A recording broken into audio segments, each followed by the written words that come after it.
إن الحمد لله نحمده ونستعينه ونستغفره ونعوذ بالله من شرور أنفسنا ومن سيئات أعمالنا من يهده الله فلا مضل له ومن يضلل فلا هادي له وأشهد أن لا إله إلا الله وحده لا شريك له وأشهد أن محمدا عبده ورسوله يا أيها الذين آمنوا اتقوا الله حق تقاته ولا تموتن إلا وأنتم مسلمون واعتصموا بحبل الله جميعا ولا تفرقوا واذكروا نعمة الله عليكم إذ كنتم أعداء فألف بين قلوبكم فأصبحتم بنعمته إخوانا وكنتم على شفا حفرة من النار فأنقذكم منها كذلك يبين الله لكم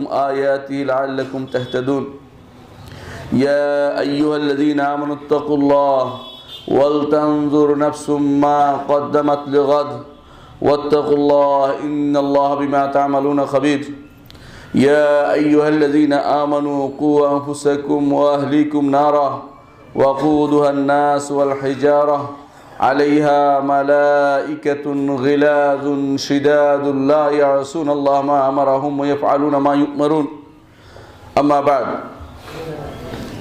সম্মানিত মুসল্লিয়ানে কেরাম, মহান রব্বুল ইজ্জত আমাদেরকে তাকওয়া অবলম্বনের নির্দেশ দিয়েছেন। তাকওয়া অবলম্বনের নির্দেশ রাসূলুল্লাহ সাল্লাল্লাহু আলাইহি ওয়াসাল্লাম দিয়েছেন। তাকওয়া অবলম্বন হচ্ছে ওয়াসিয়াতুল্লাহ আযজা ওয়া জাল্লা লিল আউয়ালিন ওয়াল আখিরিন, আগের এবং পরের যত মানুষ দুনিয়াতে এসেছে সবার জন্য একটি ওসিয়ত ছিল, আনিত্তাকুল্লাহ, আল্লাহর তাকওয়া অবলম্বন করো। তাকওয়া অবলম্বনের ক্ষেত্রে মানুষের বিভিন্ন পর্যায় রয়েছে। কেউ কেউ শিরিক করে থাকে, সেখান থেকেও তাকওয়া অবলম্বন করতে হবে। কেউ কেউ কবিরা গুনাহ করে থাকে, সেখান থেকেও তাকওয়া অবলম্বন করতে হবে। কেউ কেউ অন্যায় আচরণ করে থাকে, তা থেকেও ফিরে আসতে হবে।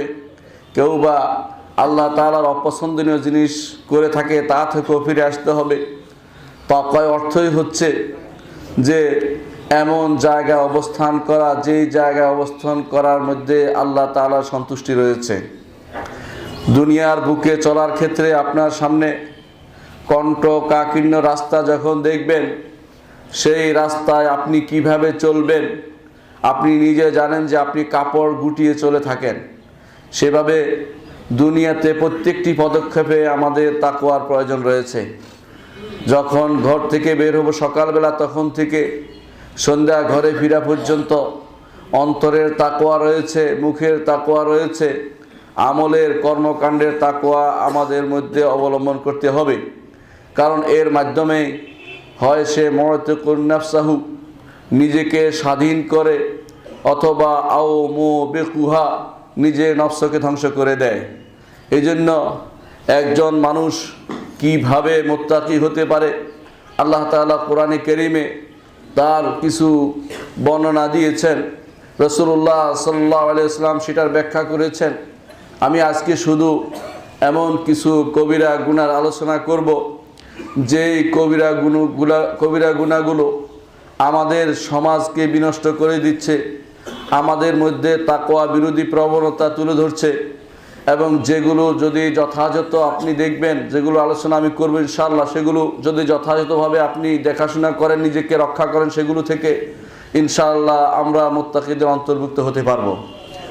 সম্মানিত মুসল্লিয়ানে কেরাম, আল্লাহ রাব্বুল ইজ্জত বলেন, ইন তাজতানিবু কাবাইরা মা তুনহাউনা আনহু নুকাফির আনকুম সাইয়্যাতিকুম ওয়া নুদখিলাকুম মুদখিলান কারীমা। যদি তোমরা তোমাদেরকে যে সমস্ত কবিরা গুনাহ থেকে নিষেধ করা হয়েছে তা থেকে বেঁচে থাকো, এবং তা থেকে তোমরা যদি নিজেকে রক্ষা করো, তাহলে তোমাদের যে সমস্ত ছোট ছোট গুনাহ হয়ে যায় সেগুলো আমি তোমাদেরকে ক্ষমা করে দেব। ওয়া নুদখিলাকুম মুদখিলান কারীমা, আর তোমাদেরকে প্রবেশ করাবো মুদখিলান কারীমা, উত্তম প্রবেশের জায়গা, অর্থাৎ জান্নাতে প্রবেশ করাবো। আলহামদুলিল্লাহ, দুনিয়ার বুকে চলতে হলে গুনাহ হবে না এরকম দাবি কেউ করতে পারবে না। নবী রাসূলগণ ছাড়া প্রত্যেকেই গুনাহগার। রাসূলুল্লাহ সাল্লাল্লাহু আলাইহি ওয়াসাল্লাম বলেছেন, কুল্লু বনি আদম খাত্তা ওয়া খায়রুল খাত্তাইন আত-তাওয়াবুন। প্রত্যেকটি বনি আদম গুনাহগার, আর উত্তম গুনাহগার হচ্ছে যে তওবা করে। এই জন্য ফিরে আসতে হবে, গুনাহগুলি চিনতে হবে, অন্যায়গুলো জানতে হবে। কবি বলছেন, আরাফতু শাররা লা লিশ-শাররি ওয়ালাকিন লিতাওয়াক্কিহি। আমি অন্যায় জেনেছি অন্যায় করার জন্য নয়, অন্যায় থেকে নিজেকে বাঁচানোর জন্য। হুযায়ফা ইবনে ইয়ামান রাদিয়াল্লাহু আনহু তিনি বলতেন, মানুষ রাসূলুল্লাহ সাল্লাল্লাহু আলাইহি ওয়াসাল্লামকে জিজ্ঞাসা করত কোন কল্যাণ রয়েছে, কোথায় কি কি কল্যাণ রয়েছে। আর আমি রাসূলুল্লাহ সাল্লাল্লাহু আলাইহি ওয়াসাল্লামকে জিজ্ঞাসা করতাম, ইয়া রাসূলুল্লাহ, কোথায় কোন অকল্যাণ রয়েছে তা আমাকে জানিয়ে দিন, যাতে করে সে অকল্যাণ আমাকে পেয়ে না বসে। এই জন্য দুনিয়ার ভালো অংশ যে আপনি জানবেন তাতে কোনো সমস্যা নেই, জানতেই হবে। কোন কাজ করলে জান্নাতে যাবেন তা আপনাকে জেনে নিতে হবে, কিন্তু কোন কাজ করলে জাহান্নামের অধিবাসী হয়ে যাবেন আপনার নিজের মনের অজান্তেই, সেই কাজগুলো আমাদেরকে জানতে হবে। কোরআনে কারিমে আল্লাহ তাআলা বলেছেন, আমরা যদি কোনো কবিরা গুনাহ পরিত্যাগ করি তাহলে আমাদেরকে তিনি জান্নাতে প্রবেশ করাবেন। এই কবিরা গুনাহ যদি পরিত্যাগ করতে হয়, কবিরা গুনাহ যা আমাদের সমাজে প্রচলিত আছে তা অবশ্যই জানতে হবে। কোরআনে কারিমে আল্লাহ তাআলা আরো বলছেন, ওয়াল্লাযীনা ইয়াজতানিবুনা কাবাইরাল ইসমা ওয়াল ফাওয়াহিশ ইল্লা লামাম। কোরআনে কারিমে আল্লাহ তাআলা বলেছেন যে যারা কবিরা গুনাহ থেকে বেঁচে থাকে, বড় গুনাহ থেকে বেঁচে থাকে এবং অশ্লীলতা থেকে বেঁচে থাকে, ওয়া ইযা মা গাযিবু হুম ইয়াগফিরুন, যখন তারা ক্রোধান্বিত হয় তারা ক্ষমা করে দেয়, তাদের জন্য আল্লাহ তাআলার ক্ষমা রয়েছে।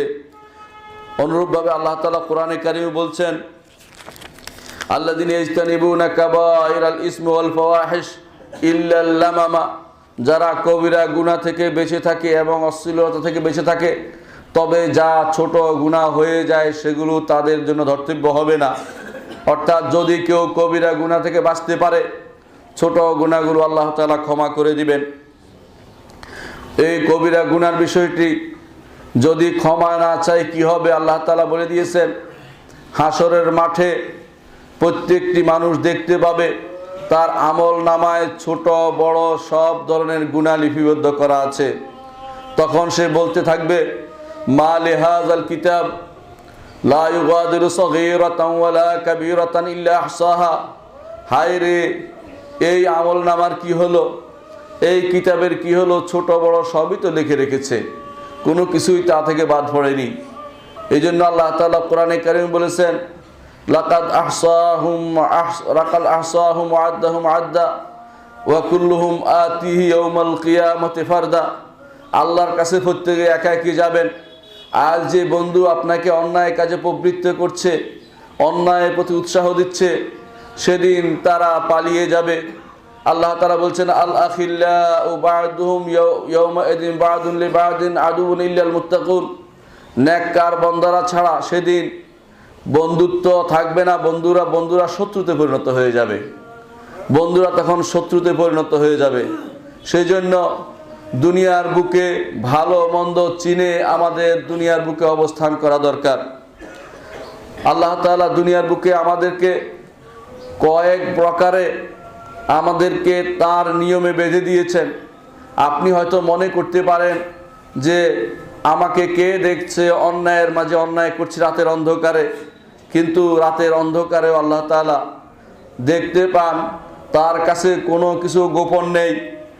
তিনি কখন কোথায় কি হচ্ছে, কে কোন আরজি করছে, কে কোন কি অন্যায় করছে, কে কি কোন ভালো কাজ করছে, সব কিছুই তিনি জানেন এবং সব কিছুই তার কিতাবে লেখা আছে। এজন্য আল্লাহ তাআলা কোরআনে কারীম বলছেন, ওয়া কুল্লু সগীরিন ওয়া কাবীরিন মুস্তাতার। আর ছোট বড় সব কিছুই লেখা হয়ে যায়। সেই জন্য এই লেখা থেকে আমি বাঁচতে পারবো না। আল্লাহ তাআলা জানেন, তিনি আবার লিখে রেখেছেন, আবার তিনি আমাদের দুই কাঁধে ফেরেশতা দিয়ে দিয়েছেন, ফেরেশতারা লিখে থাকে। আমাদের এই কেরামান কাতিবিন সম্মানিত লেখকবৃন্দ তারা আমাদের আমলনামা লিখছে। আবার সেটা নয়, আমাদের শরীর অঙ্গসমূহ হাসরের মাঠে সাক্ষ্য দিবে আমি কি অন্যায় করেছি। আল্লাহ তাআলা কোরআনে কারীম বলেছেন, যেদিন তাদের মুখ বন্ধ করে দেয়া হবে, তাদের পা হাত কথা বলবে, অঙ্গ কথা বলবে, চামড়া কথা বলবে, সেদিন তারা বলবে লিমা শাহিদতুম আলাইনা ক্বালু আনতাকানাল্লাহুল্লাযী আনতাকা কুল্লা শাই। তারা তখন বলবে, সে আল্লাহ আমাদেরকে কথা বলার যোগ্যতা দিয়েছেন, ক্ষমতা দিয়েছেন, যে আল্লাহ সব কিছুকে কথা বলার ক্ষমতা দিয়ে থাকেন। এই জন্য সেদিন আপনার চামড়া কথা বলবে, অথচ এই চামড়াকে হৃষ্টপুষ্ট করার জন্যই কত না অন্যায় আমরা করে থাকি। এই চামড়া আমার বিরুদ্ধে সাক্ষ্য দিবে, এই জমিন আমার বিরুদ্ধে সাক্ষ্য দিবে, এই হস্ত এই হাত পা আমার বিরুদ্ধে সাক্ষ্য দিবে, আমার বিরুদ্ধে আমার আমলনামা রয়েছে, সব কিছু দিয়ে আমাকে আষ্টে পৃষ্ঠে বেঁধে নিয়েছেন। আমি আল্লাহ তাআলার বিধানকে মেনে চললে আমি হব আল্লাহর নেককার বান্দা, আর যদি কোনো আল্লাহর বিধান মেনে না চলি আমি হব আল্লাহর বদকার বান্দা। আল্লাহর নেককার বান্দা হয়ে দুনিয়া থেকে যেতে পারলে আখিরাতে আমার জন্য সব কিছুই থাকবে। আর যদি এই দুনিয়ার জীবনের 70 বছর বা 100 বছর আপনি বেঁচে থাকেন, এই 100 বছর পরেই যদি মরে যান, হাসরের মাঠের অবস্থানই হবে 50,000 বছর। কোন মানুষের অবস্থা ভেদে কারো কাছে মনে হবে 1000 বছর, কিন্তু তার চেয়ে নিচু নয়, এর চেয়ে সব কিছু বেশি হবে। এক একজনের একক 1000 থেকে 50,000 বছর। 1 বছর 2 বছর নয়, 50 বছর নয়, 100 বছর নয়, 50,000 বছর হাসরের মাঠে আপনার কষ্ট করতে হবে। তারপরে অনন্ত জীবন যা আছে সেটারও কোনো শেষ নেই। কত হাজার বছর জান্নাতে থাকতে পারবেন তার শেষ নেই। জান্নাতে যে ঢুকে স্থিরস্থায়ী হবে, আর জাহান্নামে যে ঢুকে যে যদি কোনো কাফের মুশরিক মুনাফিক হয় চিরস্থায়ী হবে। আর অন্যায়কারী হলে আল্লাহর রহমত অথবা ঈমানদারদের সুপারিশ আল্লাহর অনুমতির পরে তারপরে শুধুমাত্র মুক্তি মিলতে পারে। সুতরাং আমাদেরকে দুনিয়ার উপরে থাকতেই এখনই চিন্তা করা উচিত, কোন কাজটি করলে আমি জান্নাতে যেতে পারবো, কোন কাজটি থেকে বিরত থাকলে আমি জান্নাতের পথে থাকতে পারবো, সেই কাজগুলো আমাদের জানা দরকার। মুহাম্মদ রাসূলুল্লাহ সাল্লাল্লাহু আলাইহি ওয়াসাল্লাম বলেছেন, ইজতানিবুস সাবাল মুবিকাত, 7টি ধ্বংসাত্মক জিনিস থেকে তোমরা বেঁচে থাকো। ক্বালু ইয়া রাসূলুল্লাহ মা হুন্না। সাহাবায়ে কেরাম বললেন, হে আল্লাহর রাসূল, এই 7টি ধ্বংসাত্মক জিনিস কি কি? রাসূলুল্লাহ সাল্লাল্লাহু আলাইহি ওয়াসাল্লাম বললেন, আশশিরকু বিল্লাহ, এর মধ্যে প্রথম হচ্ছে আল্লাহর সাথে শরীক করা। তারপর হচ্ছে আসসিহর, জাদু করা। জাদু আমাদের সমাজে আছে, যদিও অনেকে সেটা দেখতে পান না, অনেকের ক্ষতি করে থাকে, ব্ল্যাক ম্যাজিক নাম দিয়ে তারা জাদু করে থাকে। তারপর বলেছেন রাসূলুল্লাহ সাল্লাল্লাহু আলাইহি ওয়াসাল্লাম, ওয়া কাতলুন নাফসুল্লাতী হারামাল্লাহু ইল্লা বিল হক, আল্লাহ তাআলা যেই নফসকে হত্যা করা হারাম করেছেন, অর্থাৎ 3টি নফস ব্যতীত আর সমস্ত নফস হত্যা করা হারাম। এই 3টিও আমাদের হাতে নয়, রাষ্ট্রের হাতে। এই জন্য দুনিয়ার বুকে কেউ কাউকে আঘাত করলে রাসূলুল্লাহ সাল্লাল্লাহু আলাইহি ওয়াসাল্লাম বলেছেন, সবচেয়ে বিপদগ্রস্ত ওই ব্যক্তি হবে, লা ইয়াজালুল মারউ ফি ফুসহাতিন মিন দীনিহি মা লাম ইউসিব দামান হারামান, যতক্ষণ পর্যন্ত কেউ কাউকে হত্যা না করে একজন মানুষ বাঁচার উপায় থাকে। হত্যা করলে হাসরের মাঠে 3টি অধিকার তাকে আদায় করতে হবে। একটি হচ্ছে, যাকে হত্যা করা হয়েছে হাসরের মাঠে সে আসবে তার মাথাটা হাতে নিয়ে এবং জিজ্ঞাসা করবে, ইয়া রব সালহা জালিমা কাতালানি, হে রব একে জিজ্ঞাসা করুন কেন আমাকে হত্যা করেছে। দ্বিতীয় হক হচ্ছে মানুষের হক, বান্দার হক, তার আত্মীয় স্বজনের হক, সে হকগুলি আদায় করতে পারেনি, তার কারণে এই জন্য সেটা তারা ধরবে যে হে রব এই লোকটিকে হত্যা করা, আমার ভাইকে হত্যা করার কারণে সে আমার অধিকার আদায় করতে পারেনি, আমার ভাইয়ের সেই সমস্ত অধিকার এখন আমি চাই এই লোক থেকে সমস্ত কিছু আদায় করে দেয়া হোক। 3 নম্বর হচ্ছে রব্বুল ইজ্জতের হক। রব্বুল ইজ্জত তিনি বান্দাকে সৃষ্টি করেছেন, এই সমস্ত মানুষে আল্লাহর পরিবার, এখানে অনাচার করা এখানে কোনো হত্যা করার অধিকার তিনি কাউকে দেননি। সুতরাং সেখানে তার প্রতি সেখানে আল্লাহ তাআলা তার সেই প্রতিশোধ নেবেন যারা দুনিয়ার বুকে একে অপরকে হত্যা করেছে। এটি সাবুল মুবিকাত বলে সব অন্তর্ভুক্ত বলে রাসূলুল্লাহ সাল্লাল্লাহু আলাইহি ওয়াসাল্লাম বলেছেন। 7টি ধ্বংসাত্মক জিনিসে অন্তর্ভুক্ত হচ্ছে কাউকে হত্যা করা। অনুরূপভাবে আকলুর রিবা, সুদ খাওয়াটাও একটি ধ্বংসাত্মক জিনিস। অনুরূপভাবে ইয়েতিমের মাল ভক্ষণ করাও একটি ধ্বংসাত্মক জিনিস। ইয়েতিমের মাল ভক্ষণ করার বিভিন্ন সূরত বর্তমানে আবিষ্কার হয়ে গেছে। বিভিন্নভাবে তাদেরকে বঞ্চিত করার পদ্ধতি আবিষ্কার হয়ে গেছে। অনেকে আবার ইয়েতিমের মাল নিয়ে ব্যবসাও করে থাকে। সে ব্যবসা করে তাদেরকে ঠকায়। এতিম নিয়েও ব্যবসা আরম্ভ হয়ে গেছে। এতিমখানা তৈরি এবং তাদের টাকা নিয়ে যেভাবে তাদের নামে টাকা উসুল করে যেভাবে মানুষ খাচ্ছে সেটা আমাদের কারো অজানা নয়। অনুরূপভাবে ষষ্ঠ হচ্ছে যে যুদ্ধের ময়দান থেকে পালিয়ে যাওয়া, সেটাও একটি ধ্বংসাত্মক জিনিস বলে রাসূল ঘোষণা করেছেন। সেটা যখন যুদ্ধ হবে তখন এখন সেটার অ্যাপ্লিকেশন নেই। সপ্তম হচ্ছে কাযফুল মুহসানাতিল মুমিনাতিল গাফিলাত, ঈমানদার নারীকে অপবাদ দেয়া। আজকের দিনে সেটা এমন বেশি প্রচার প্রসার লাভ করেছে, দেখবেন পত্রিকা খুললেই বিভিন্ন মানুষের নামে বিভিন্ন রকমের অপবাদ দিয়ে পত্রিকা পূরণ করা হয়েছে। কিছু কিছু মানুষ যাদের অন্তর রোগাক্রান্ত, তারা প্রথমে দেখলে ওই খবরটুকুর প্রতি তাদের নজর বেশি পড়ে। তারা ওইটাই দেখতে চায় যেখানে কোথায় কি হয়েছে, কোথায় কি মেয়ের সাথে কি ঘটনা ঘটেছে, সেগুলো তাদের দেখা প্রধান উপজীব্য হয়ে দাঁড়ায়। পত্রিকা খুলে তারা প্রথমে সেই জিনিসটাই পড়ে। সেটা অবশ্যই এইগুলো হচ্ছে হারাম। আল্লাহ তাআলা কোরআনে কারিমে বলেছেন, ইন্নাল্লাযীনা ইউহিব্বুনা আন তাশিআত ফাহিশাতু ফিল্লাযীনা আমানু লাহুম আযাবুন আলীম। যারা পছন্দ করে যে ফাহিশা অশ্লীলতা ছড়িয়ে পড়ুক ঈমানদারদের মাঝে, তাদের জন্য রয়েছে কঠোর শাস্তি। আপনি জানেন একটি কথা লিখলে সেটা যৌন সুড়ি দেয় এবং অনেকের মধ্যে এটা স্বাভাবিকতা চলে আসে। এই জন্য অন্যায় অশ্লীলতা লেখালেখিছে ইসলাম সেটাকে গোপন রাখতে নির্দেশ দিয়েছে। যদি কোথাও কেউ সেটাকে প্রকাশ করে দেয় তখনই শুধুমাত্র তার শাস্তির বিধান করতে দেয়া বলা হয়েছে।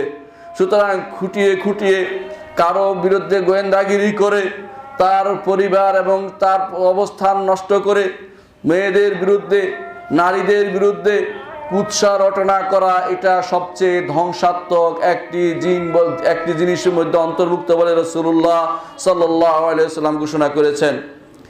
সুতরাং আমরা দেখতে পেলাম কিছু গুনাহ আছে কবিরা, কিছু গুনাহ আছে সগীরা। সগীরা গুনাহ হচ্ছে ওইগুলো যেগুলো উদাহরণ দিয়ে বলা হয় না, উদাহরণ দেয়া যায় না, কারণ উদাহরণ দিলেই পরবর্তীতে সেটা মানুষ করতে থাকবে আর সেটা কবিরা গুনাহে রূপান্তরিত হয়ে যাবে।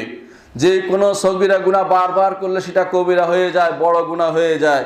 আর বড় গুনার ব্যাপারে আলেমদের সর্বসম্মত যেই সবচেয়ে বেশি গ্রহণযোগ্য যে মতটি, সেটা হচ্ছে সেই সমস্ত গুনাহ হচ্ছে কবিরা গুনাহ যে ব্যাপারে আল্লাহর কোরআন এবং রাসূলের হাদিসে সেখানে দুনিয়াতে কোনো শাস্তি অথবা আখিরাতে সেখানে কোনো শাস্তির কথা এসেছে, অথবা সেখানে আল্লাহ তাআলা তাকে আগুনে জ্বালাবেন বলেছেন, অথবা আল্লাহ তাআলা তাকে সেখানে তার উপর ক্রোধান্বিত হয়েছেন অথবা তাকে লানত করেছেন, এমন কোনো বাণী এসেছে। এই সবই হচ্ছে কবিরা গুনাহ। কবিরা গুনাহর আলোচনা আমি সম্পন্ন করতে পারবো না। আমি শুধু আজকে কয়েকটি জিনিসে আলোচনা করব, 10টি কবিরা গুনাহর আলোচনা করব যা আমাদের সমাজে বহুল প্রচলিত আছে। আপনারা অন্যান্য বিষয়ের জন্য ইমাম যাহাবী রাহিমাহুল্লাহর আল কাবায়ের গ্রন্থটি পড়তে পারেন। তাহলে আপনারা দেখতে পাবেন যে কবিরা গুনাহ আমাদের সমাজে কিভাবে ছেয়ে গেছে, কিভাবে আমরা এর মধ্যে জড়িয়ে গেছি। সম্মানিত মুসল্লিয়ানি কেরাম, 1 নম্বর সবচেয়ে বড় কবিরা গুনাহ সেটা হচ্ছে আল্লাহর সাথে শরীক করা।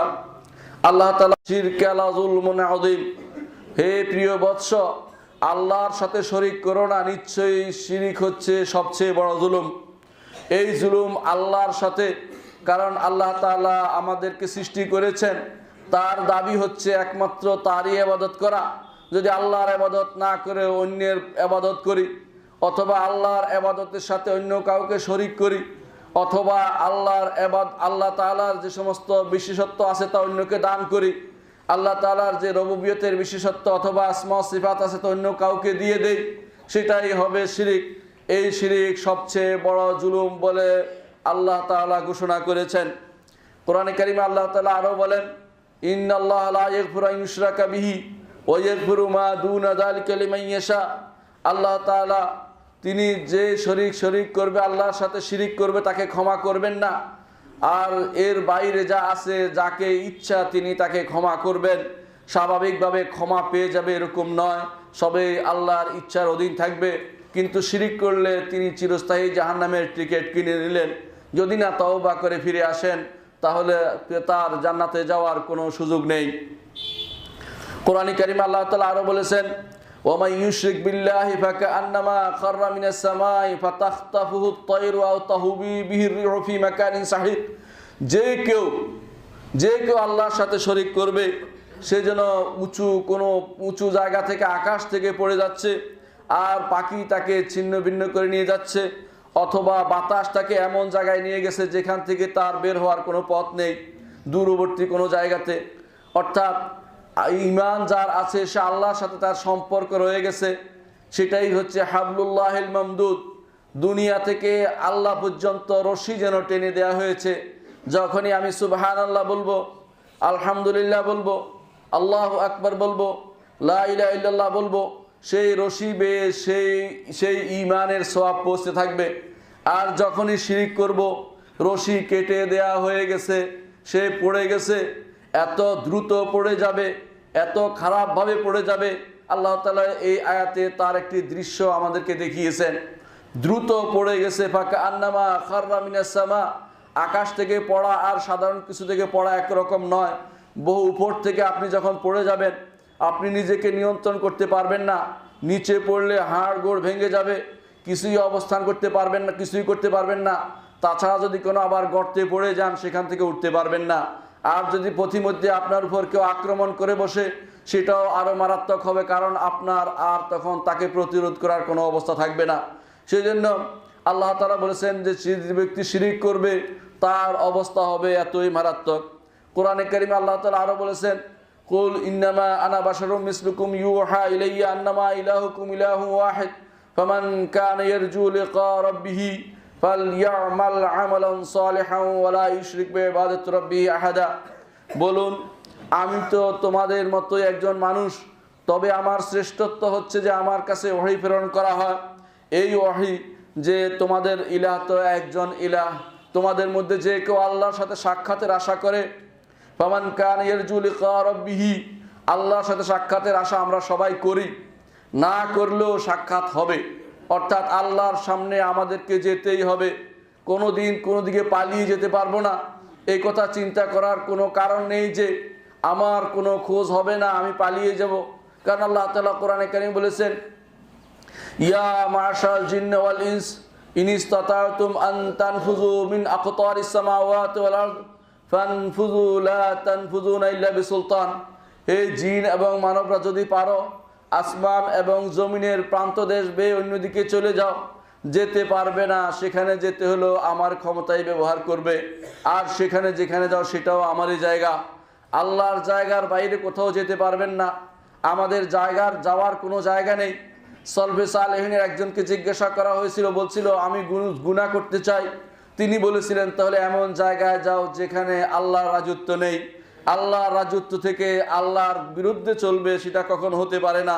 তিনি বললেন তখন যে আমার তো এরকম জায়গা চোখে নজরে পড়ছে না।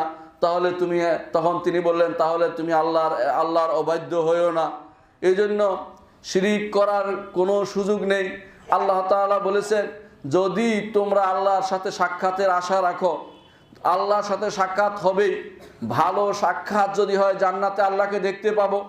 আর যদি খারাপভাবে আমার সাক্ষাৎ হয়, তাহলে সেটা হবে শাস্তির জন্য, হাসরের মাঠ থেকে জাহান্নামের দিকে নিয়ে যাওয়া হবে। এই সাক্ষাতের ব্যাপারে রাসূলুল্লাহ সাল্লাল্লাহু আলাইহি ওয়াসাল্লাম বলেছেন, মান আহাব্বা লিকা আল্লাহি আহাব্বাল্লাহু লিকাহু। কেউ যদি আল্লাহর সাক্ষাৎকে ভালোবাসে, আল্লাহ তার সাথে সাক্ষাৎকে ভালোবাসবেন। আর কেউ যদি আল্লাহ সাক্ষাৎকে ভালো না বাসে, আল্লাহ তার সাথে সাক্ষাৎ করাকে ভালোবাসবে না। সুতরাং ইমানদার মাত্রই আল্লাহর সাক্ষাৎকে ভালোবাসে। তার কাছে সবচেয়ে প্রিয় জিনিস হচ্ছে রব্বুল ইজ্জতের সামনে রব্বুল ইজ্জত যেভাবে বলেছেন সেভাবে চলা, আর রব্বুল ইজ্জতকে দেখা, জান্নাতে যাওয়া। এই জন্য তার বড় নেয়ামত বলে বিবেচিত হবে যখন সে আল্লাহ তাআলাকে দেখবে জান্নাতের মধ্যে।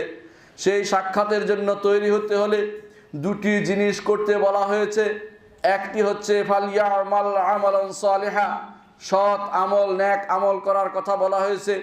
আরেকটি হচ্ছে ওয়ালা ইউশরিক বিইবাদাতি রাব্বিহি আহাদা, সৎ আমল হচ্ছে রাসূলুল্লাহ সাল্লাল্লাহু আলাইহি ওয়াসাল্লামের প্রদর্শিত পথে চলা।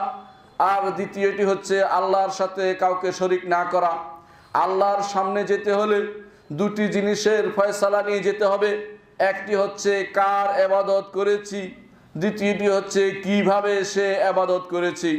প্রথমটির অর্থ হচ্ছে একমাত্র আল্লাহর ইবাদত করতে হবে, কাউকে শরীক করা যাবে না।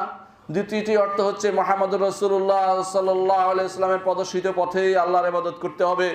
নিজের মন গড়া কোনো পদ্ধতিতে আল্লাহর ইবাদত করলে তা গ্রহণযোগ্য হবে না। এই জন্য আল্লাহ তাআলার কাছে যেহেতু আমাদের যেতেই হবে, শিরিক মুক্ত জীবন যাপন করতে হবে। কোরআনে কারিমে আল্লাহ তাআলা প্রথম যে নির্দেশ দিয়েছেন তা হচ্ছে আল্লাহর তাওহীদের, আর দ্বিতীয় যে নিষেধাজ্ঞা নিষেধ করেছেন তা হচ্ছে আল্লাহর সাথে শিরিক না করার। কোরআনে কারিমে প্রথম থেকে যখন আপনি পড়ে যাবেন, আপনি পাবেন যে আল্লাহ তাআলা প্রথম নির্দেশ দিচ্ছেন ইয়া আইয়ুহান নাস উবুদু রাব্বাকুমুল্লাযী খালাকাকুম, হে মানুষরা তোমরা সেই রবের ইবাদত করো যিনি তোমাদেরকে সৃষ্টি করেছেন। এর আগে কোনো নির্দেশমূলক বাক্য নেই।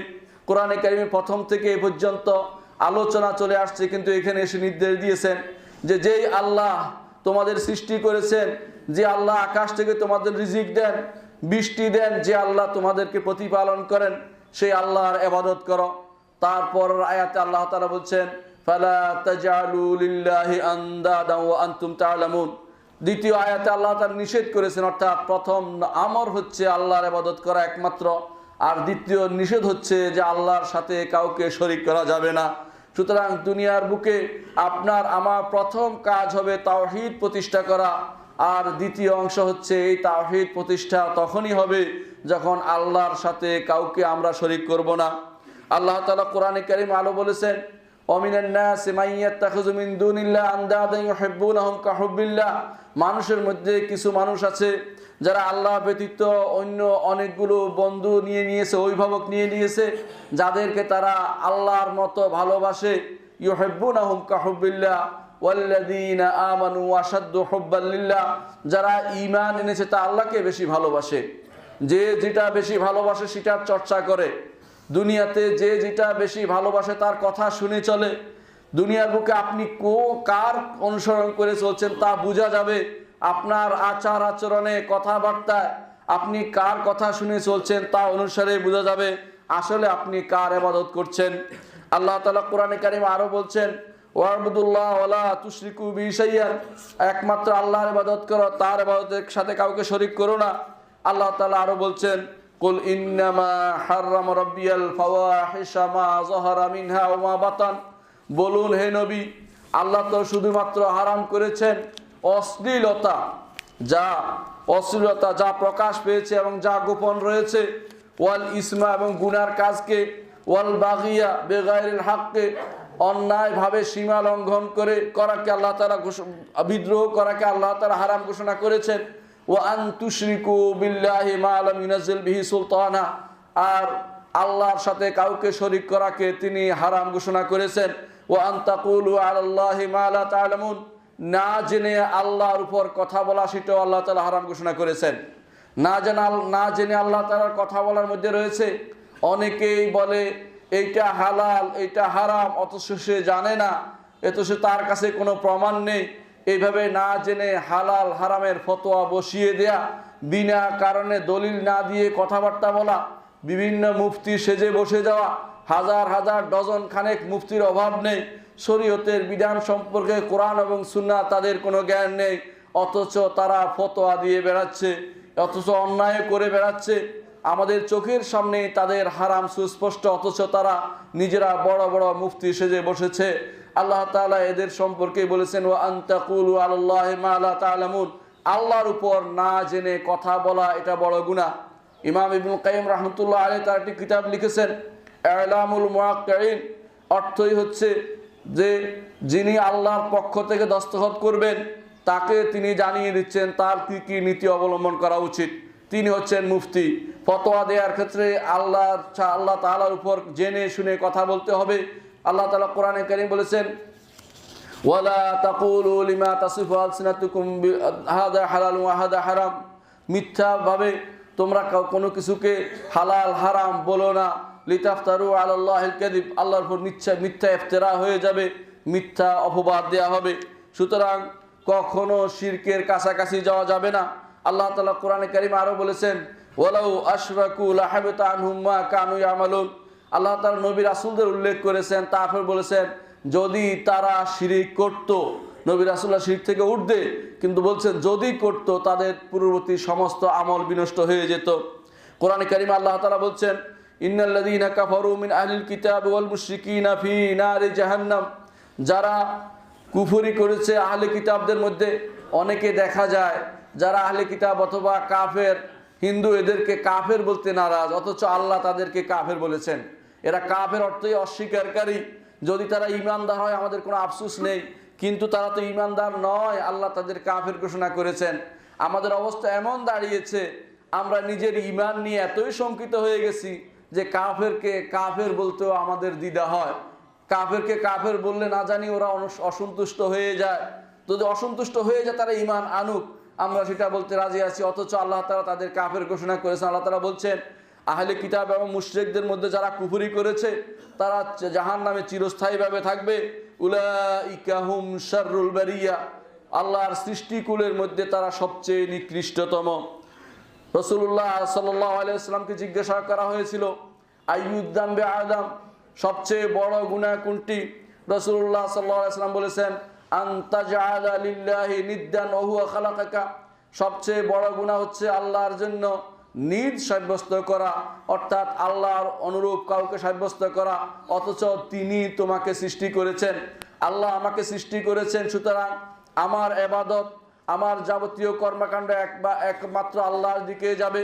কুল ইন্না সালাতি ওয়া নুসুকি ওয়া মাহইয়ায়া ওয়া মামাতি লিল্লাহি রাব্বিল আলামিন, দুনিয়াতে বেঁচে থাকা, দুনিয়া থেকে চলে যাওয়া, যাবতীয় ইবাদত যাবতীয় সালাত একমাত্র আল্লাহর দিকে নিবদ্ধ করতে পারলেই শুধুমাত্র আমি সত্যিকারের তাওহীদপন্থী হতে পারবো, না হলে আমি শিরকে লিপ্ত হয়ে যাব।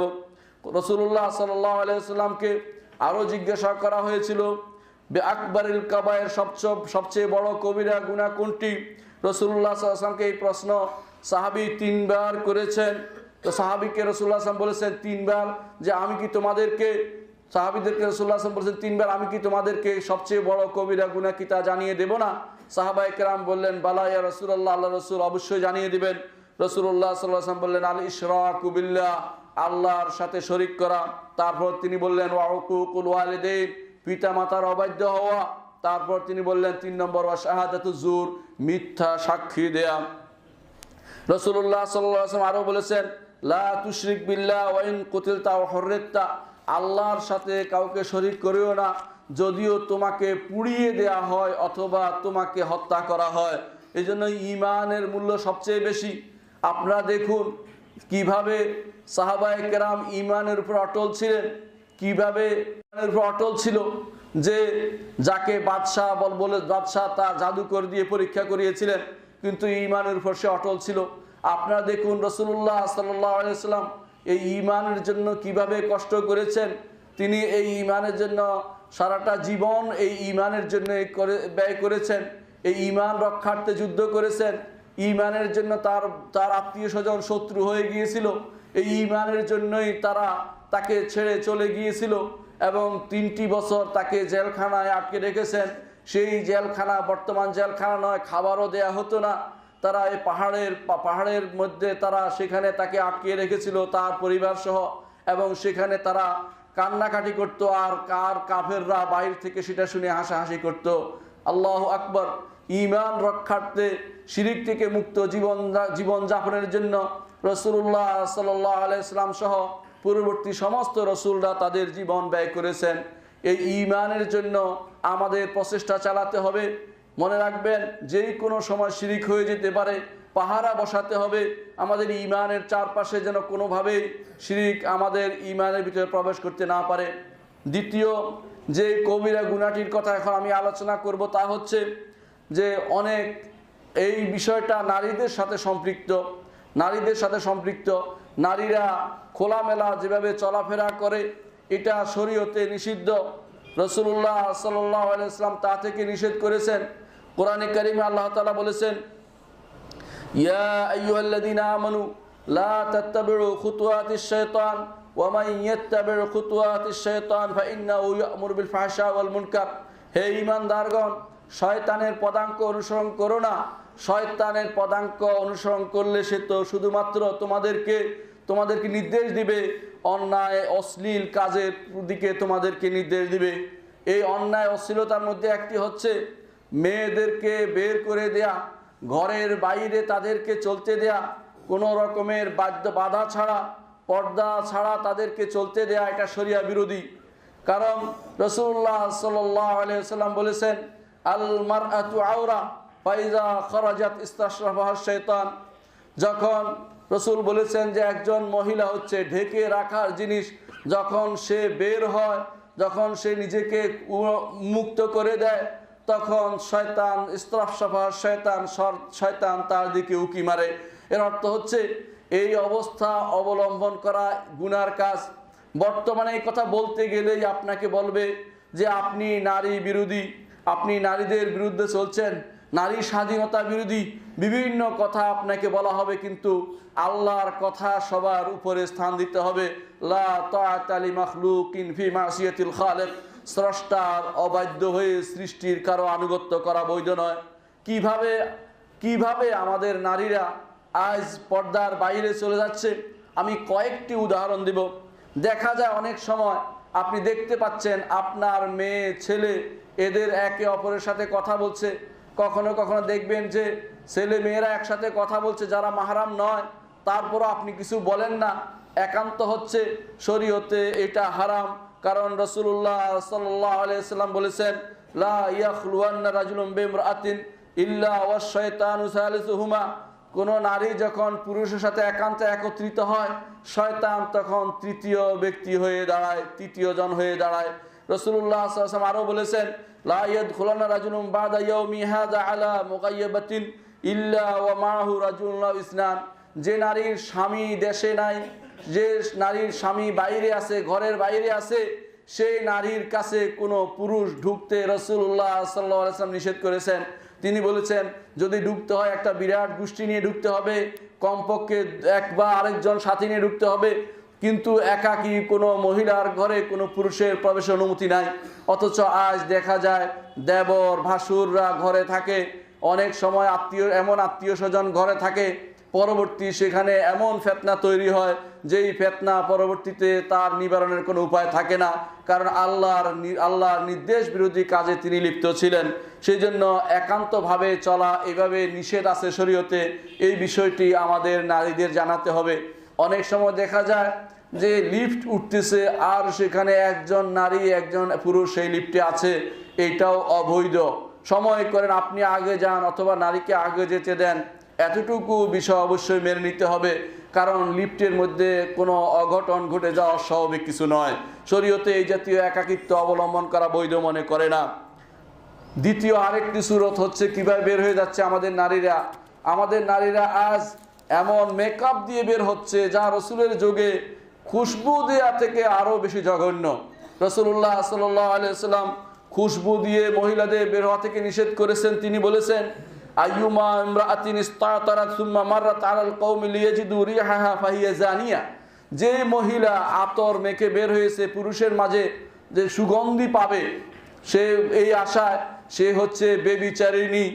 আর আজ মেয়েরা অনেক সময় দেখা যায় মেকআপ করে বের হয়েছে, মুখে মেখে বের হয়েছে, ঠোঁটে লাগিয়ে বের হয়েছে, আর দেখিয়ে বেড়াচ্ছে, কথা বলছে।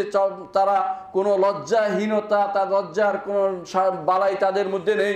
সেরকম মানুষগুলো কত বেশি বেবিচারিণী আপনারাই চিন্তা করুন।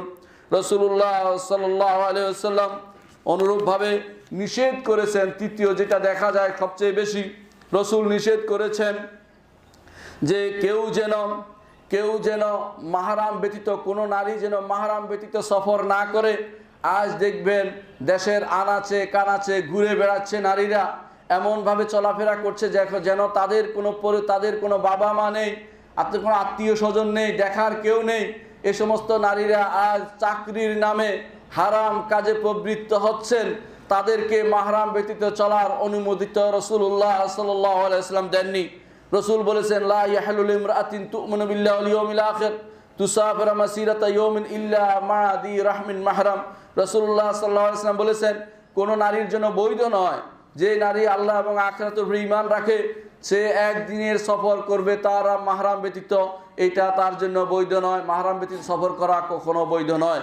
অনুরূপভাবে আমরা দেখতে পাই আজ সমাজে চতুর্থ যে আরেকটি মহিলাদের সাথে সংশ্লিষ্ট আরেকটি অন্যায়, তা হচ্ছে অনেক সময় দেখা যায় আগের অবস্থা থেকে মানুষ অনেক দূরে সরে গেছে। পুরুষরা মহিলার দিকে তাকাতে কোনো দ্বিধা করছে না। অনেক সময় টিভির মধ্যে তাকিয়ে আছে, তিনি জানেন না যে টিভির মধ্যে যে মহিলা খবর পাঠ করছে অথবা কোনো কিছু বলছে তার দিকে তাকানো হারাম। তিনি চিন্তা করছেন না যে তার দিকে তাকানো হারাম এবং এটা তার জন্য গুনাহের বড় কারণ এবং এটা তার চোখের বেবিচার বলে বিবেচিত হবে আল্লাহ এবং তার রাসূলের দরবারে। এই জাতীয় অনেক গুনাহ আছে। বাইরে কোনো নারী বের হলে অনেকে তাকিয়ে থাকেন। আজ তার চেয়েও জঘন্য বিষয় হচ্ছে নারীরা এগিয়ে এসে পুরুষের সাথে কথা বলতে চায়, অথচ শরীয়ত তাতে বাদ সাধছে, শরীয়ত অনুমতি দেয় না। প্রয়োজন ব্যতীত কোনো নারী রাস্তার পাশে চলমান কোনো মানুষকে সালাম দিবে না। যদি সালাম দেয় কথা বলার জন্য জরুরি, তার পথ চিনার দরকার হয় অথবা তার কোনো বিশেষ প্রয়োজন হয়, তখনই শুধুমাত্র কথা বলতে পারবে। তাও মিন ওয়ারায়ে হিজাব, পর্দার অন্তরাল থেকে কথা বলতে হবে। হাস্যরস করা, গাল গল্প করা নারীদের সাথে এটা কখনো শরীয়তে বৈধ নয়। এই জন্য আল্লাহ তাআলা বলেছেন, কুল লিল মুমিনিনা ইয়াগুদ্দু মিন আবসারিহিম, মুমিনদের বলো তারা যেন তাদের চক্ষু নিচু করে, আর মুমিন নারীদের বলো তারা যেন তাদের চক্ষু নিচু করে। দুটাই আল্লাহ তাআলার নির্দেশ। এই জন্য কখনো নারীদের চোখের দিকে তাকিয়ে কথা বলবেন না, আর নারীরাও পুরুষের দিকে তাকিয়ে কথা বলবেন না, কারণ ফিতনা অবশ্যই রয়েছে। যেই ব্যক্তি বলে ফিতনা নেই সে মিথ্যা কথা বলছে, সে কোনো না কোনোভাবে নারীদের প্রতি নিজেকে প্রলুব্ধ করতে অথবা সেই নারী পুরুষকে প্রলুব্ধ করার চেষ্টা করছে। পঞ্চম যেই পদ্ধতি অবলম্বন করছে, আজ দেখতে পারেন দায়ুস হয়ে যাচ্ছে, আমরা দায়ুস হয়ে যাচ্ছি। অনেক সময় আপনি দেখছেন যে পরিবারের ভিতরে ঢুকে যাচ্ছে, পরিবারের ভিতরে আপনার আত্মীয় স্বজন ঢুকে যাচ্ছে, আপনি তাদের বাধা দিচ্ছেন না। আপনার মেয়ে আর আপনার চাচাতো ভাই অথবা চাচাতো ভাইয়ের ছেলেরা বসে গল্প করছে, অথবা কেউ এসে কলেজের লোকেরা গল্প করছে, আপনি তাদের গল্প করার সুযোগ করে দিলেন, আপনি দায়ুস। রাসূলুল্লাহ সাল্লাল্লাহু আলাইহি ওয়াসাল্লাম বলেছেন তিন গোষ্ঠী জান্নাতে প্রবেশ করবে না। তারপর তিনি এর মধ্যে একজন বলেছেন আদ-দায়ুস, যে ব্যক্তি দায়ুস সে জান্নাতে প্রবেশ করবে না। জিজ্ঞাসা করে দায়ুসকে, রাসূল বলেছেন যে ব্যক্তি তার পরিবারের মধ্যে খুবুস হতে দেখে তারপর চুপ করে থাকে। আপনি দেখছেন আপনার মেয়ে কলেজে গিয়ে অন্যায়ভাবে ছেলেদের সাথে উপষ্টি নষ্টি করছে, অন্যায়ভাবে ছেলেদের সাথে চলাফেরা করছে, রাতের বেলাও ফিরে আসছে না, দেরি করে আসছে, ক্লাসের পরেও বসে আছে, তথাকথিত প্র্যাকটিক্যালের নামে বসে আছে আপনার মেয়েরা। আপনি মনে করেন আপনি দায়ুস হয়ে গেছেন, কারণ এই জিনিস থেকে রাসূলুল্লাহ সাল্লাল্লাহু আলাইহি ওয়াসাল্লাম নিষেধ করেছেন। সেই জন্য নারীদেরকে অবশ্যই আপনাদের নিয়ন্ত্রণে রাখতে হবে। যদি সম্ভব হয় নারীদের জন্য পৃথক ইউনিভার্সিটি করুন, পৃথক বিদ্যালয় করুন, পৃথক মাদ্রাসা করুন, শিক্ষালয় করুন। তারা যা শিক্ষার দরকার সেটা শিখবে। সমস্ত শিক্ষা নারীদের প্রয়োজন নেই, ওই শিক্ষা তাদের প্রয়োজন যে শিক্ষা তাদের প্রকৃতির সাথে সামঞ্জস্যপূর্ণ। নারীদের যদি কোনো সংরক্ষণ করতে না পারেন, তাড়াতাড়ি তাদের বিয়ে দিয়ে তাদের পরিবার গঠনে সহায়তা করুন, এবং সেখানে ছেলেদেরকেও আপনি অন্যায় থেকে দূরে রাখতে পারলেন সেটা। সেই জন্য আমাদের উচিত আমাদের মেয়েদের হেফাজত করা, তাদের ব্যাপারে গুরুত্ব দেয়া। কোনোভাবে মেয়েদেরকে রাস্তায় বের হওয়ার ব্যাপারে রেস্ট্রিকশনভাবে কোনো রকমের কোনো বাধাহীনভাবে তাদেরকে বলগাহীনভাবে চলার কোনো অনুমতি ইসলাম দেয় না। এই বিষয়টি আমাদের মনে রাখতে হবে। তৃতীয় যে অন্যায়টি এখন বলবো তা পুরুষের সাথে সম্পৃক্ত বড় কবিরা গুনাহ। তা শুনলে অনেকেই আমার বিরুদ্ধে রেগে যাবেন, কিন্তু সেটা অবশ্যই বাস্তব মনে রাখবেন। হক কথা বলতে গেলে দ্বিধা করতে হয় না। তা হচ্ছে আমাদের সমাজে দাড়ি কামানো লোকের অভাব নেই। দাড়ি কামানো হারাম, দাড়ি কামানো হারাম, দাড়ি কামানো হারাম। সমস্ত নবীরা দাড়ি রাখতেন। মুসা আলাইহিস সালাতু ওয়াস সালাম যখন তার ভাই হারুনকে আক্রমণ করতে গেলেন, তখন হারুন বললেন, ইয়া ইবনা লা তাখুয বিলিহিয়াতি ওয়ালা বিরাসি ইন্নী খাশিতু আন তাকুলা ফাররাকতা বাইনা বানি ইসরাঈল। হে আমার মায়ের পেটের সন্তান, মায়ের ভাই, প্রিয় ভাই, তুমি আমার দাড়ি ধরো না, তুমি আমার উপর আক্রমণ করো না। এভাবে তিনি দাড়ির কথাটি উল্লেখ করলেন যে দাড়ি নবীরা, সমস্ত নবীরা দাড়ি রাখতেন। মুহাম্মদ রাসূলুল্লাহ দাড়ি রেখেছিলেন, তার দাড়ি ঘন ছিল এবং তার দাড়ি লম্বা ছিল, অথচ আমরা দাড়ি রাখি না, দাড়ি কামিয়ে ফেলি। রাসূলুল্লাহ সাল্লাল্লাহু আলাইহি ওয়াসাল্লাম আমাদেরকে বলেছেন আমরা যেন অন্য মানুষদের, অন্য কাফের অনুসরণ না করি। তিনি বলেছেন খালিফুল মাজুস, তিনি বলেছেন খালিফু আহলাল কিতাব, অমুসলিম মাজুসিদের, যারা অগ্নি উপাসক এবং যারা আহলে কিতাব, তাদের অনুসরণ থেকে দূরে থাকো। এটা মুহাম্মদ রাসূলুল্লাহ সাল্লাল্লাহু আলাইহি ওয়াসাল্লাম নির্দেশনা। আমরা যেহেতু বিজয়ীর অনুসরণ করে চলেছি, আমরা যেহেতু ইউরোপ আমেরিকা আমাদের কাছে শ্রেষ্ঠ, আমাদের কাছে মডেল হয়ে গেছে, তাদের দিকে তাকিয়ে আমরা সব অনুসরণ করে থাকি। আমরা এই জন্য তারা যেটা গতদিন করছে আমরা এটা আজকে করতে চেষ্টা করি। তারা দাড়ি কামিয়েছে, আমরা দাড়ি কামিয়ে ফেলি। রাসূলুল্লাহ সাল্লাল্লাহু আলাইহি ওয়াসাল্লাম এই দাড়ি কামানো থেকে নিষেধ করেছেন। তিনি বলেছেন, মান তাশাব্বাহা বিকাউমিন ফাহুয়া মিনহুম। কেউ যদি কোনো জাতির সাথে সামঞ্জস্য বিধান করে চলে, সে তাদের মধ্যে অন্তর্ভুক্ত হবে। রাসূলুল্লাহ সাল্লাল্লাহু আলাইহি ওয়াসাল্লাম আরও একটি কারণে এই পুরুষদেরকে দাড়ি কামানো থেকে নিষেধ করেছেন। তার কারণ হচ্ছে দাড়ি কামানোর মাধ্যমে তারা নারীতে রূপান্তরিত হয়ে যায়, নারীদের মতো হয়ে যায়। এর কারণ আয়েশা রাদিয়াল্লাহু আনহা বলেছেন, সুবহানা মান যায়্যানা রিজালা বিল্লিহা ওয়া যায়্যানা নিসা বিদাওয়াইব। ওই আল্লাহর প্রশংসা করছি যিনি পুরুষদেরকে সৌন্দর্য মণ্ডিত করেছেন দাড়ি দিয়ে, আর নারীদেরকে সৌন্দর্য মণ্ডিত করেছেন খোপা দিয়ে। সুতরাং দাড়ি এবং খোপা দুই জাতির জন্য আলাদা, একসাথ করার কোনো সুযোগ নেই। যারা নারীর মতো চলতে চায়, রাসূলুল্লাহ সাল্লাল্লাহু আলাইহি ওয়াসাল্লাম লাআনাল মুতাখান্নিসিনা মিনার রিজাল বিন নিসা, যে মুতাশাব্বিহাত বিন নিসা, নারীদের মতো যে সমস্ত পুরুষ চলে তাদেরকে রাসূল লানত করেছেন। অনুরূপভাবে পুরুষের মতো যে সমস্ত নারী চলে তাদেরকে রাসূলুল্লাহ সাল্লাল্লাহু আলাইহি ওয়াসাল্লাম লানত করেছেন। আমাদের সমাজে এই জাতীয় আহ্বানের শেষ নেই যে তোমাদের মধ্যে জেন্ডার মানে তোমাদের লিঙ্গ ভাগ করা হচ্ছে। লিঙ্গ ভাগ আল্লাহ এবং তার রাসূল করে দিয়েছেন এবং বাস্তবেও সেই ভাগ রয়েছে। গাড়িতে উঠলে দেখা যায় একটু জায়গা করে দেন নারীর জন্য। কেন? যদি লিঙ্গ ভাগ না থাকে নারীর জন্য জায়গা করে দিতে হবে কেন? আপনি নিজেই বলেন, আবার সময় সুযোগ পাইলে বলেন যে মায়ের জাত, তাহলে বোঝা গেল আপনি চাচ্ছেন যে তাদের প্রতি দয়া হোক। সুতরাং আপনি যদি দয়ার কাজ না করেন আপনার প্রতি দয়া কিভাবে হবে? এজন্য হে নারী, অবশ্যই আপনি আপনার হেশমত বজায় রাখুন, শরীয়ত যা বলেছে তা মেনে চলুন। হে বাবা, আপনার মেয়েকে সেভাবে তৈরি করুন। হে ভাই, আপনার বোনকে সেভাবে তৈরি করুন। আপনার কেউ নারী, কারো মেয়ে, কারো মা অথবা কারো খালা অথবা কারো ফুফু, এর বাইরে তো নয়। এই নারীকে আপনার আমার রক্ষা করা আমাদের দায়িত্ব। তাদের মতো হবেন না, আপনার দাড়ি কামিয়ে আপনি ফেলবেন না, মেয়েদের মতো হবেন না, এটা নিষিদ্ধ।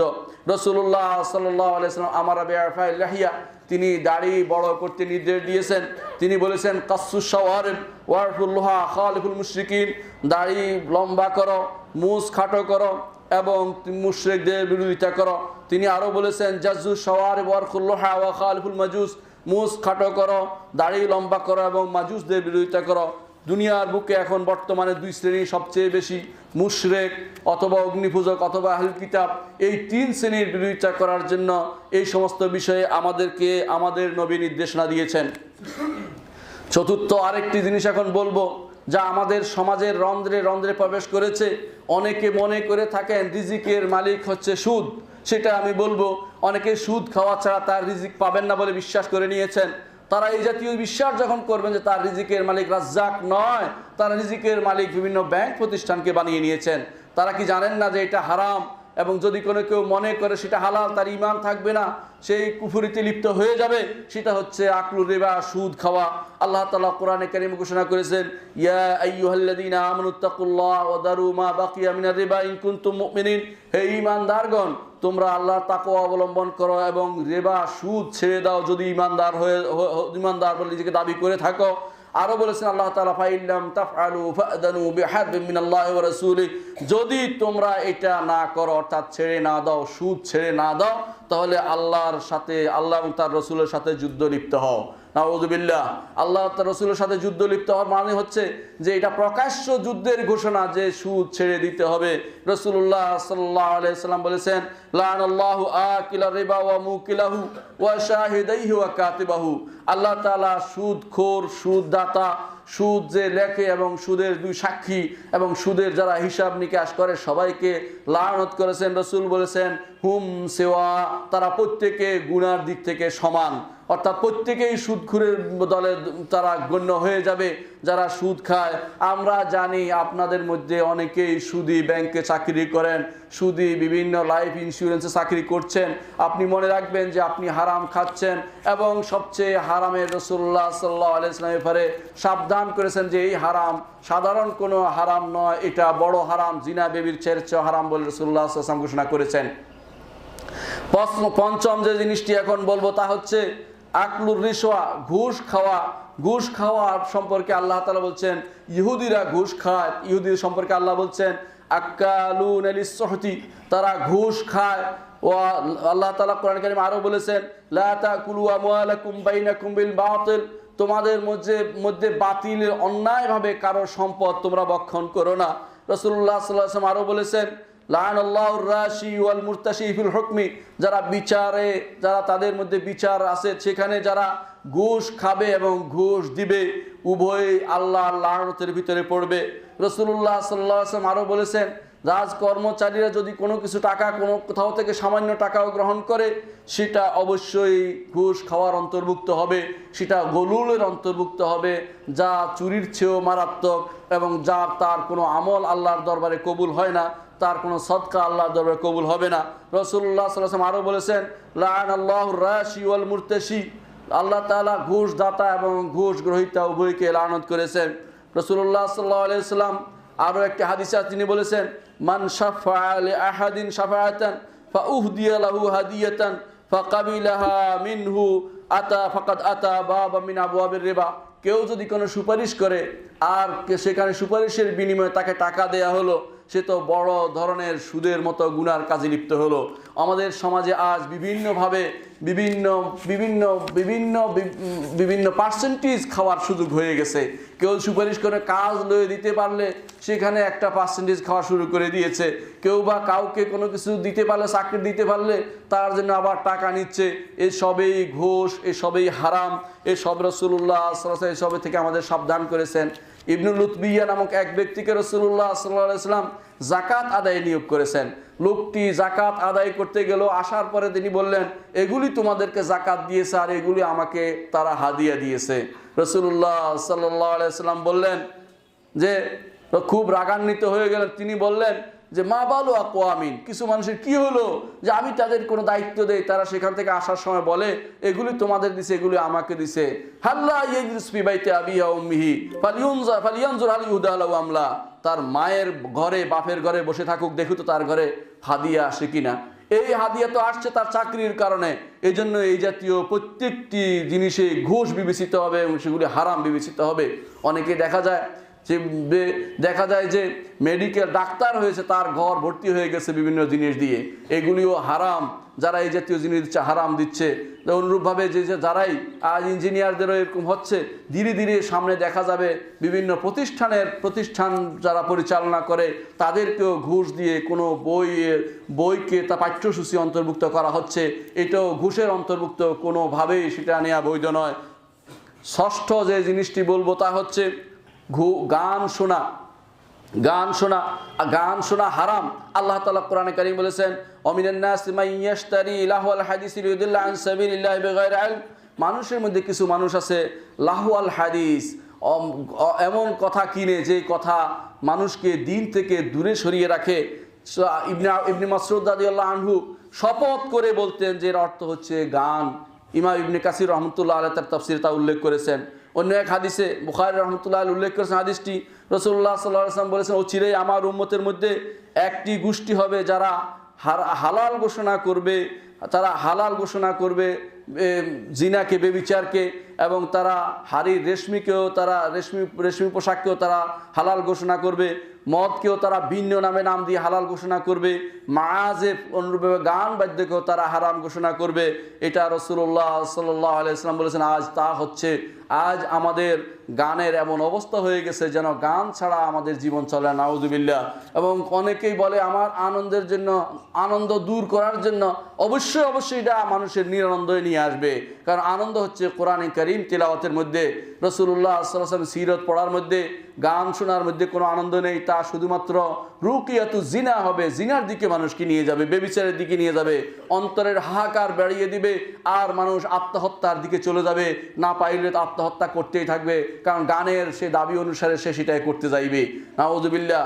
এই জন্য এই গানগুলো হারাম। রাসূলুল্লাহ সাল্লাল্লাহু আলাইহি ওয়াসাল্লাম বলেছেন, লা ইয়াকুনান্না ফি হাযিল উম্মাহ খাসফুন ওয়া কাযফুন ওয়া মাসখুন, এই উম্মতের মধ্যে ভূমিধস হবে, কিছু মানুষ অবস্থা চেহারা পরিবর্তন হয়ে যাবে, কিছু মানুষকে ভিন্ন রূপ দেওয়া হয়ে যাবে। যখন সেটা হবে, রাসূলুল্লাহ সাল্লাল্লাহু আলাইহি ওয়াসাল্লাম বললেন, ইদা শারিবুল খুমুর, যখন মদ পান করাকে কিছু মনে করবে না, যখন গান বাদ্য এবং তাদেরকে সম্মান দেওয়া হবে। আজ দেখেন সৃষ্ট সম্মানিত হচ্ছে যে গান বেশি গায়, নাউযুবিল্লাহ। সে মরে যাওয়ার আগেও তার জন্য বিশেষ বরাদ্দ দেওয়া হয়ে থাকে, মরার পরেও তার জন্য বিশেষ সম্মানের ব্যবস্থা করা হয়েছে। কিন্তু ইন্না রাব্বাকা লাবিল মিরসাদ, কবরের নিচে যায় দেখেন আপনার জন্য কি অবস্থা করছে, অপেক্ষা করছে। অনুরূপভাবে রাসূল বলেছেন, আর তাদেরও ওয়াদারাবুল মাআজিফ, যারা গান বাদ্য বাজায় তাদের জন্য, তাদের মধ্যে কিছু মানুষের চেহারা আল্লাহ তাআলা পরিবর্তন করে দিবেন।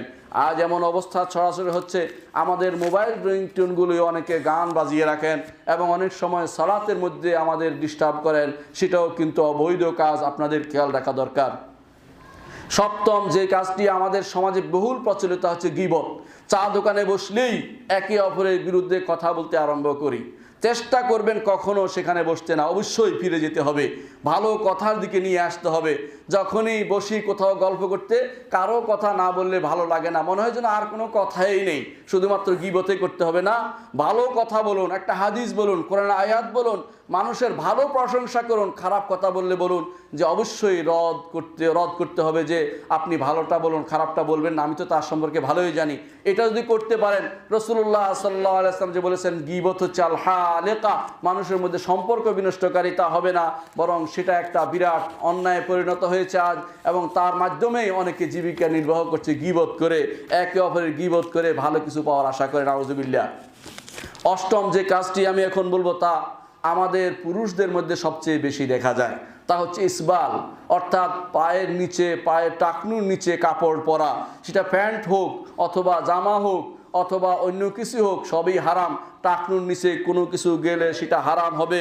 রাসূলুল্লাহ সাল্লাল্লাহু আলাইহি ওয়াসাল্লাম বলেছেন, 3 শ্রেণীর মানুষ রয়েছে যাদের দিকে আল্লাহ তাকাবেন না, তাদের সাথে কথা বলবেন না, তাদেরকে পবিত্র করবেন না, তাদের জন্য কঠোর শাস্তি রয়েছে। তার মধ্যে একটি হচ্ছে আল মুসবিল, যিনি পায়ের নিচ পর্যন্ত টানিয়ে দিয়েছেন কাপড়, অর্থাৎ সেটা হারাম হবে। অন্য হাদিসে রাসূলুল্লাহ সাল্লাল্লাহু আলাইহি ওয়াসাল্লাম বলেছেন, মা আসফালা মিনাল কাবাইনি ফাফিন্নার, 2 টাকনুর নিচে যা যাবে তা জাহান্নামে যাবে। অন্য হাদিসে রাসূলুল্লাহ সাল্লাল্লাহু আলাইহি ওয়াসাল্লাম বলেছেন, মান জাররা থাওবাহু খুয়ালা, যে ব্যক্তি অহংকার বশত তার কাপড়কে নিচের দিকে টেনে দিয়েছেন, আল্লাহ তাআলা তার দিকে তাকাবেন না কিয়ামতের দিন। অর্থাৎ 2 ধরনের গুনাহ, দুটোই গুনাহ, অহংকার সহ অহংকার ব্যতীত উভয়টাই গুনার কাজ, উভয়টাই হারাম, কোনোটাই করা যাবে না, উভয়টার শাস্তি ভিন্ন ভিন্ন রয়েছে। নবম যে কাজটি আমি করব তা হচ্ছে, দেখা যায় অনেকে শুধু ছবি তুলছে, ছবি আঁকছে, বাচ্চাদেরকে ছবি আঁকার জন্য বাধ্য করছেন, এটা জায়েজ নেই।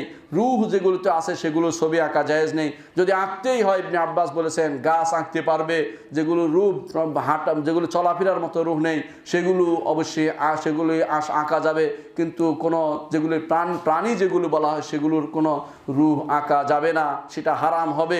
যদি শিখাতেই হয় কোনো অংশ, সে অংশটুকু শিখিয়ে বাকি অংশ মুছে ফেলতে হবে, আর মাথা কোনোভাবেই অঙ্কন করা যাবে না, সেটা আপনার বাচ্চাদের ব্যাপারে। এটা এখন অনেকটা এমন জিনিসে একটা ডাল ভাতে পরিণত হয়ে গেছে। অনেক মানুষ দেখা যায় ছবি তুলছে, ছবি তোলা আর ছবি আঁকা এক কথা নয়। যদি প্রয়োজনে ছবি তোলা সেটা বৈধ হবে। এটাই আমাদের মাশায়েখরা শেখ মোহাম্মদ সালেহ আল উসাইমিন বলতেন। কিন্তু প্রয়োজন ব্যতীত তোলা হলে সেটা গুনার কাজ হবে বিনা প্রয়োজনে। আর যদি কোনো আঁকা হয় সেটা কোনোভাবেই বৈধ নয়। আর অনেকে দেখা যায় বড় বড় ছবি নিজেরা আঁকছেন আর রাস্তার পাশে লিখে দিচ্ছেন, সেটা চিরস্থায়ী গুনাহে পরিণত হচ্ছে এবং শিরকের একটি কারণ বলে হাদিসে রয়েছে।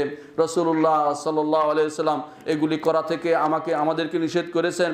রাসূলুল্লাহ সাল্লাল্লাহু আলাইহি ওয়াসাল্লাম বলেছেন, লাআনাল্লাহু আকিলা রিবা ওয়া মুকিলাহু ওয়াল ওয়াশিমা ওয়াল মুস্তাওশিমা ওয়াল মুসাওয়ির। আল্লাহ তাআলা লানত করেছেন সুদখোর এবং সুদ যে খাওয়াবে তাকে, এবং যে উল্কি আঁকে এবং যারা ছবি আঁকে, অর্থাৎ মানুষকে দেখে তার মতো করে আঙ্গুল দিয়ে হাত দিয়ে একটা একটু করে আঁকে, তারা অবশ্যই তার অঙ্গ বিভিন্নভাবে আঁকে, তারা অবশ্যই আল্লাহ লানতের অন্তর্ভুক্ত হবেন। রাসূলুল্লাহ সাল্লাল্লাহু আলাইহি ওয়াসাল্লাম আরো বলেছেন, আশাদ্দুন নাসি আযাবান ইয়াউমাল কিয়ামা আল্লাযিনা ইউদাহুনা বিখালকিল্লাহ, মুত্তাফাকুন আলাইহি। আল্লাহর কাছে সবচেয়ে কঠিন শাস্তি পাবেন কিয়ামতের দিনে যারা আল্লাহর খালকের মতো সৃষ্টি করতে চায়, আল্লাহর সৃষ্টির মতো সৃষ্টি করতে চায়। অন্য হাদিসে রাসূলুল্লাহ সাল্লাল্লাহু আলাইহি ওয়াসাল্লাম বলেছেন, আল্লাহ তাআলা বলেন, ওয়ামান আযলাম মিম্মান যাহাবা ইয়াখলুকু খালকান কা খালকি ফালিয়াখলুকু দাররাতান ওয়ালিয়াখলুকু হাববাতান ওয়ালিয়াখলুকু শাইরা। এমন কি আছে যে আমার মতো সৃষ্টি করতে পারে? তাহলে একটি দানা সৃষ্টি করুক, একটি জব সৃষ্টি করুক, অথবা একটি জোড়া সৃষ্টি করুক, দাররা একটি যে কোনো একটি অণু সৃষ্টি করুক, কিছুই কেউ সৃষ্টি করতে পারে না। আল্লাহ সৃষ্টি নিয়ে বাড়াবাড়ি করা বৈধ নয়। মনে রাখবেন, দশম যে কাজটি আমরা এখন নিষেধ করতে চাচ্ছি এবং ইসলামী শরীয়তে যা অবশ্যই পরিত্যাজ্য তা হচ্ছে দোকান, অর্থাৎ আমরা যারা ধূমপান বলে থাকি। ধূমপান অবশ্যই এমন একটি হারাম কাজ যে কামটি মানুষ স্বাভাবিকভাবে নিয়েছে, বন্ধুকে দিচ্ছে, ফ্যাক্টরি খুলতেছে, দোকানে বিক্রি হচ্ছে, একে অপরকে অপার করছে, নাউযুবিল্লাহি মিন যালিক, এটা হারাম। 3 কারণে তা হারাম। 1 নম্বর কারণ হচ্ছে যে এটা মানুষকে মৃত্যু ঘটায়। আল্লাহ তাআলা কোরআনে কারীমে বলেছেন, ওয়ালা তাকতুলু আনফুসাকুম ইন্নাল্লাহা কানা বিকুম রাহিমা, তোমরা নিজেদেরকে হত্যা করো না, আল্লাহ তোমাদের প্রতি দয়াদ্র। দ্বিতীয় হচ্ছে যেই কারণে হারাম তা হচ্ছে এটা অবশ্যই খবিস। আল্লাহ তাআলা কোরআনে কারীম বলেছেন, ওয়া ইউহাররিমু আলাইহিমুল খাবায়েস, তোমাদের জন্য খবিসগুলিকে তিনি হারাম করে দেন, অর্থাৎ রাসূলুল্লাহ সাল্লাল্লাহু আলাইহি ওয়াসাল্লাম। তৃতীয় যে কারণে তা হারাম তা হচ্ছে ইসরাফ এবং তাবযির অন্তর্ভুক্ত। আল্লাহ তাআলা বলেছেন, ওয়ালা তুবাযির ইন্নাল মুবাযযিরিনা কানু ইখওয়ানাশ শায়াতিন ওয়ালা তুসরিফু। আল্লাহ তাআলা বলেছেন তোমরা ইসরাফ করো না। আরো বলেছেন আল্লাহ তাআলা, ইন্নাল মুবাযযিরিনা কানু ইখওয়ানাশ শায়াতিন ওয়া কানা শাইতানু লিরাব্বিহি কাফুরা। যারা ইসরাফ করে, অর্থাৎ বিনা কারণে খরচ করে, বেহুদা খরচ করে, তারা শয়তানের ভাই। এই 3টি কারণ পুরোপুরি আপনি পাবেন। আরেকটি কারণ আমরা বলতে পারি, সেটা হচ্ছে আরেকজনকে কষ্ট দেওয়া হয়। কারণ যে ব্যক্তি খায় না, তার পাশে যদি কোনোটা খাওয়া হয় তাকে ক্ষতি হয়। পরোক্ষ ধূমপান অনেক বেশি ক্ষতিকর বলে ডাক্তাররাও বলে থাকেন। আল্লাহ তাআলা কোরআনে কারীম বলেছেন, ওয়াল্লাযিনা ইউযুনাল মুমিনিনা ওয়াল মুমিনাতি বিগাইরি মাকতাসাবু ফাকাদ ইহতামালু বুহতানা ওয়া ইসমান মুবিনা। রাসূলুল্লাহ সাল্লাল্লাহু আলাইহি ওয়াসাল্লাম সামান্য গাজর খেয়ে বা শালগম খেয়ে মসজিদে আসতে যেখানে নিষেধ করেছেন, সেখানে অন্যান্য জিনিস যেগুলো গন্ধযুক্ত খাওয়া নিষেধ করেছেন রাসূল। এবং কোনো হাদিসে পাওয়া যায় বাকির পিছনে পর্যন্ত তাকে তাড়িয়ে দেওয়া হয়েছে।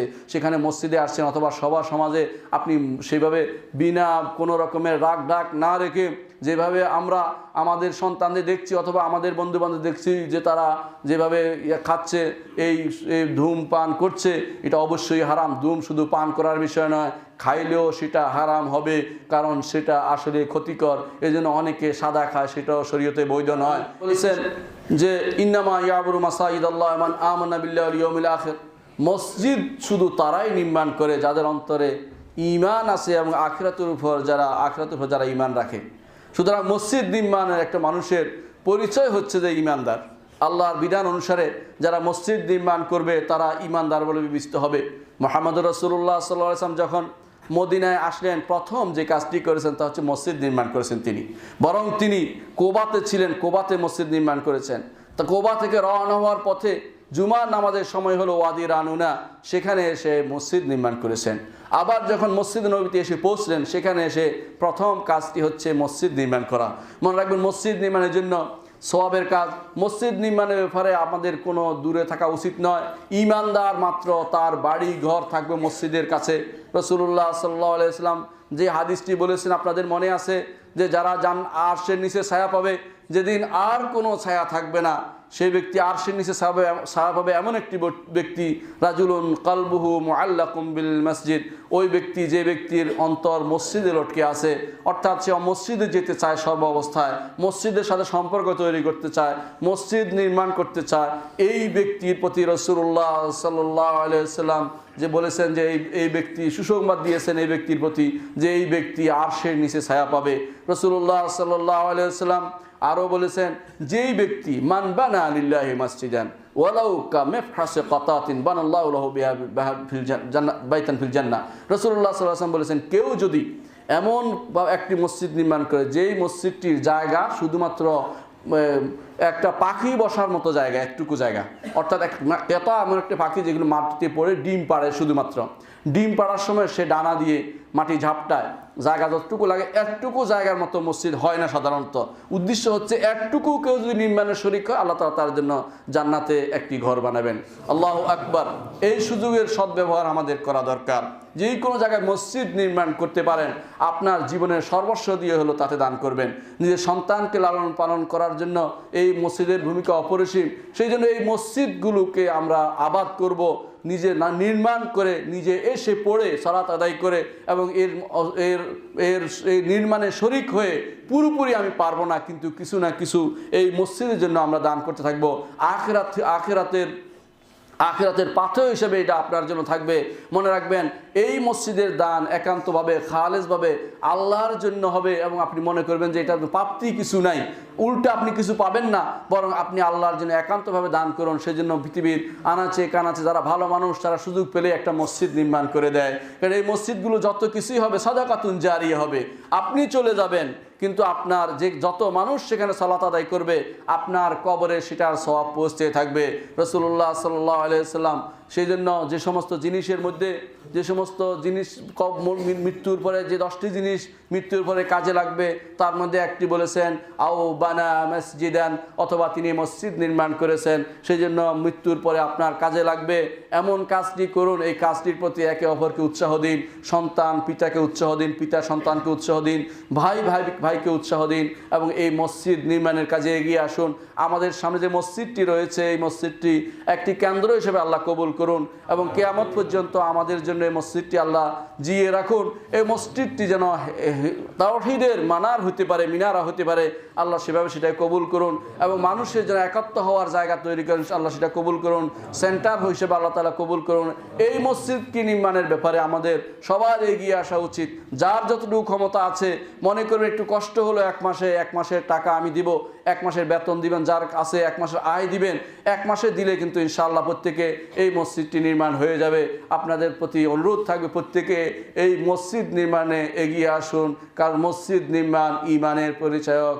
আলা ওয়াসাল্লু আলা সাইয়্যিদিল বাশারিয়া মুহাম্মদ ইবনে আবদুল্লাহ কামা আমারাকুমুল্লাহ আযজা ওয়া জাল্লা ফি কিতাবিহি ওয়া যান্না বিমালাইকাতিল মুসাব্বিহাতিল কুদসি ওয়া যাল্লাতা বিকুম আইয়ুহাল মুমিনুন ফাকালা তাআলা মুখবিরা ওয়া আমিরা ইন্নাল্লাহা ওয়া মালাইকাতাহু ইউসাল্লুনা আলান নবী ইয়া আইয়ুহাল্লাযিনা আমানু সাল্লু আলাইহি ওয়া সাল্লিমু তাসলিমা ওয়া ক্বালা আন-নবী সাল্লাল্লাহু আলাইহি ওয়াসাল্লাম মান সাল্লা আলাইহি মাররাতান সাল্লাল্লাহু আলাইহি বিআশরান فقولوا اللهم صل على محمد وعلى ال محمد كما صليت على ابراهيم وعلى ال ابراهيم انك حميد مجيد اللهم بارك على محمد وعلى ال محمد كما باركت على ابراهيم وعلى ال ابراهيم انك حميد مجيد اللهم ارض عن الخلفاء الراشدين ابي بكر وعمر وعثمان وعلي وعن سائر الصحابه والتابعين رضوان الله عليهم اجمعين اللهم اغفر لنا ولاخواننا الذين سبقونا بالايمان ولا تجعل في قلوبنا غلا للذين امنوا ربنا انك رؤوف رحيم اللهم انصر المسلمين في كل مكان وايدهم بتأييدك يا رحمن